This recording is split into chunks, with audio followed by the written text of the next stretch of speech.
Bonjour et bienvenue à ce petit tutoriel. Il a pour but de vous apprendre à faire des caractères pour pouvoir les insérer dans un traitement de texte. Alors pour cela, deux applications. La première, c'est celle de la création qui s'appelle EDC-Edit. Bon, un nom un peu barbare. Je l'ouvre et là je vais tomber sur le mapping. On voit que la première case a été utilisée, donc je peux utiliser la deuxième case ou une autre. Je vais écrire mon caractère dans cette case-là.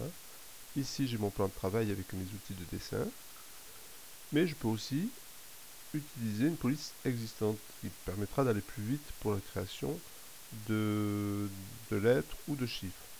Là, je sélectionne la police. Alors, par exemple, je vais prendre Art Blanca.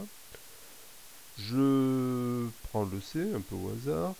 Voilà, et ce C, ce qui m'intéresse, c'est un peu sa boucle supérieure. Donc, je le prends, je le copie sur mon plan de travail, je le repositionne. J'utilise à ce moment-là les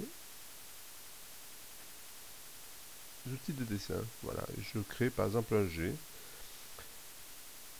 Je fais un CTRL S qui va permettre de sauvegarder ce caractère que je viens de créer.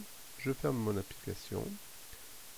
À partir de mon plan de travail, maintenant il va falloir que je l'édite. Alors pour cela, j'utilise la table de caractères qui s'appelle Char-Map.